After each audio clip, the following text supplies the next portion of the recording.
الحمد لله الذي نزل الفرقان على عبده ليكون للعالمين نظيرا والأول الأول كان قبله وهو الأخير بالأخير يكون بعده. أشهد أن لا إله إلا الله وحده لا شريك له إياه نعبده وإياه نستعين وأشهد أن محمدا عبده ورسوله المبعوث رحمة للعالمين. اللهم صل على محمد وعلى آله وصحبه أجمعين. أما بعد فيا أيها الحاضرون أوصيكم ونفسي بتقوى الله فقد فاز المتقون كما قال تعالى في كتابه الكريم أعوذ بالله من الشيطان الرجيم يا أيها الذين آمنوا اتقوا الله حق تقاته ولا تموتن إلا وأنتم مسلمون. يا أيها الذين آمنوا اتقوا الله وقولوا قولا سديدا يصلح لكم أعمالكم ويغفر لكم ذنوبكم ومن يطع الله ورسوله فقد فاز فوزا عظيما. يا أيها الذين آمنوا اتقوا الله ولتنظر نفس ما قدمت لغد واتقوا الله إن الله خبير بما تعملون. وقال تعالى أيضا يا أيها الذين آمنوا إذا نودي للصلاة من يوم الجمعة فاسعوا إلى ذكر الله وذروا البيع ذلكم خير لكم إن كنتم تعلمون. قال رسول الله صلى الله عليه وسلم nikmatani maghbunun fihima katsirun minan nas as-sihhatu wal faragh. Dua kenikmatan yang kata Nabi sallallahu alaihi wasallam menjadi dua nikmat yang paling sering sekali disia-siakan. Dua nikmat yang paling sering diabaikan. As-sihhatu wal faragh, kesehatan dan kesempatan.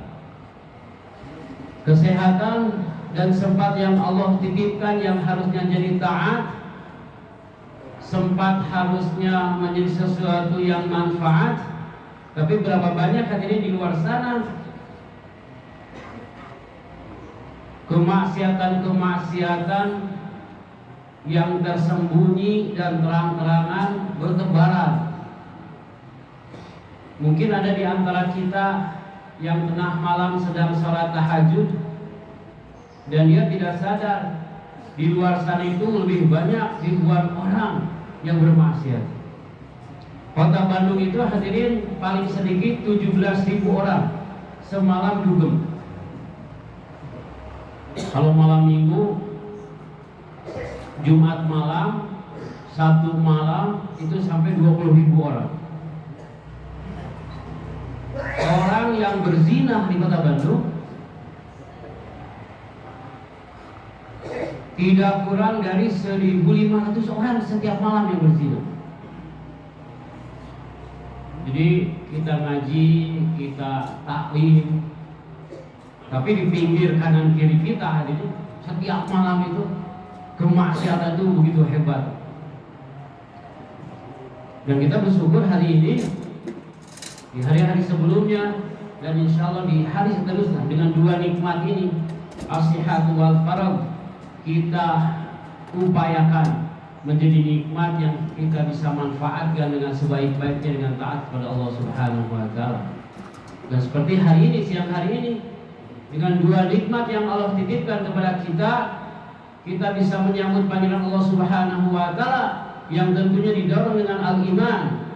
Keimanan yang Allah titipkan didorong, ditunjang dengan dua nikmat, sehat dan sempat. Ya ayyuhalladzina amanu idza nudiya lis-salati min yaumil jumu'ati fas'au ila dzikrillahi wa dzarul bai' dzalikum khairul lakum in kuntum ta'lamun. Wahai orang-orang yang beriman, apabila kalian telah diseru kepada salat Jumat fas'au ila dzikrillahi wa dzarul bai', maka hendaklah kalian bersegera untuk mengingat Allah dan meninggalkan jual beli. Kalimat is'au bersegera ini adalah satu di antara bagaimana Allah ingin melihat respon kita sebagai seorang yang beriman kepada perintah Allah, kepada syariat. Bagaimana ayat ini menekankan tentang siapa kita dan bagaimana kita dalam proses menerima syariat itu. Di dalam satu surat, surah Fatir, Allah Subhanahu wa ta'ala berfirman tentang bagaimana sikap kita kepada syariat. Tsumma awrasna al-kitaba alladziina istafaina min ibadina faminhum zalimun li nafsihi wa minhum muqtasid wa minhum sabiqun bil khairati biiznillah dzalika huwal fadlul kabir.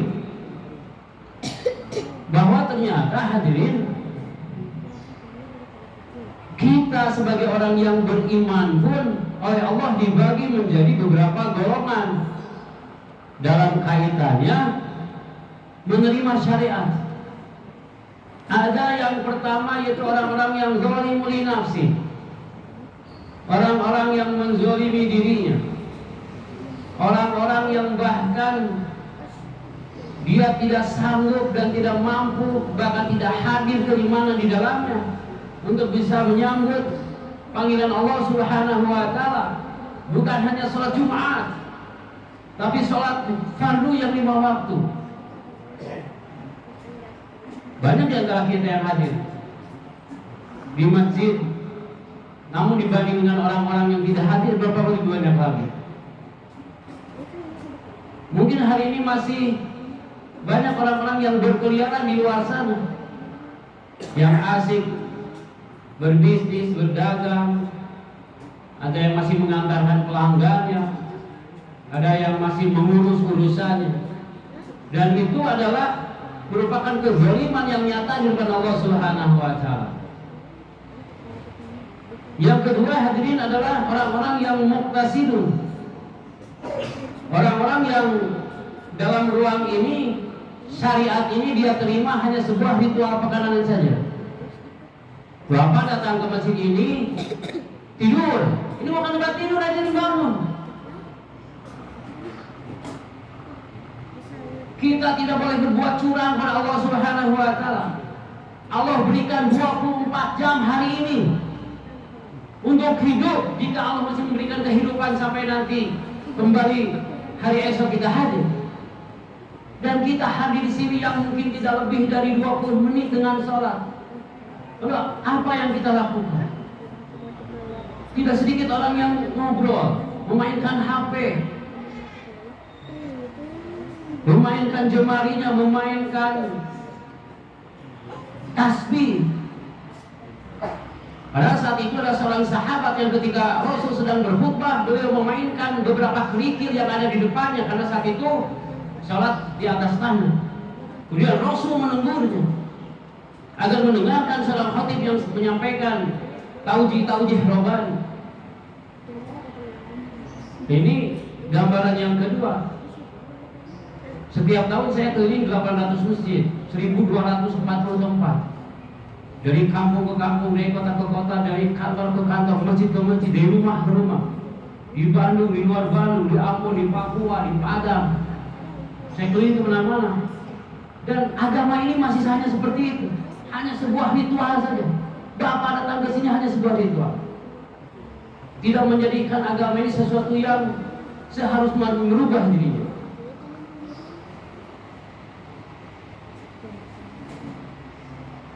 Rasulullah SAW bersabda, "Walau ya'lamun nas ma fil nida wa safil awal sumalam yadidu ila an yastahamu lastahamu."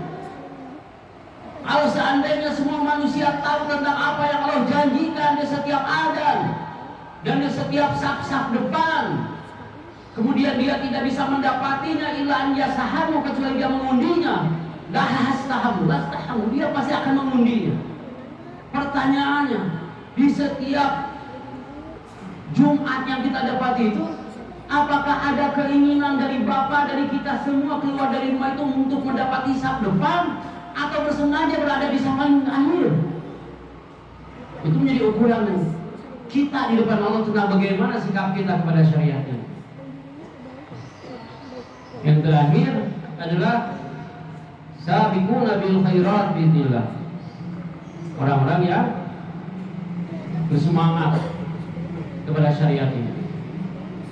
Dia mandi, memakai wewangian, pakai pakaian yang terbaik. Wudu zinatakum ila kulli masjid. Pakailah pakaian yang terbaik setiap kalian pergi ke masjid. Kita datang ke undangan, ke resepsi, kita datang ke sebuah tempat-tempat yang di sana manusia mengundang kita. Kita pakaian-pakaian yang terbaik, pakai wewangian, sepatu disemir, celana disetrika, rambut disisir dengan baik. Baru ketika Allah memanggil ke sini kita hanya pakai pakaian seadanya saja. Tidak ada mani, tidak ada wewangian. Makanya orang-orang yang sabiquna bil khair itu bagaimana dia bisa melihat agama ini bukan hanya sebuah ritual, tapi sesuatu yang dia sempurnakan huriyahnya, hajiahnya, dan tahsiniyahnya. Dia sempurnakan hak Allah Subhanahu wa dengan segala hal yang dia sempurnakan. Maka di manakah kita? Hanya kita bisa menjawab. Siapakah kita di depan Allah? Hanya kita bisa menjawab. Di luar sana, di Jawa Tengah menjadi sebuah model yang sangat hebat dalam cara bagaimana seseorang itu menyambut syariat. Diultimatumkan, diinformasikan kepada seluruh kampung bahwa tidak harus berkurban saat dia punya, tapi bagaimana menyempurnakan agama itu dengan mempersiapkan dirinya untuk menjadi orang yang saat itu menjadi orang karena Allah wasi'ah, memiliki kesempatan. Sehari 10.000, sehari 10.000. Alhamdulillah hari ini telah terpilih 78 sapi, 248 kambing. Padahal mereka hanya buruh tani dan buruh tembok, tukang tembok saja. Satu kampung buruh tani dan pekerjaan-pekerjaan kasar, namun mampu mendatangkan 78 sapi, 248 domba untuk kampung.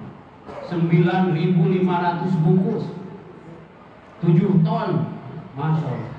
Ini menjadi sebuah gambaran bagaimana sikap-sikap kita dalam menerima syariat ini. Barakallahu li wa lakum.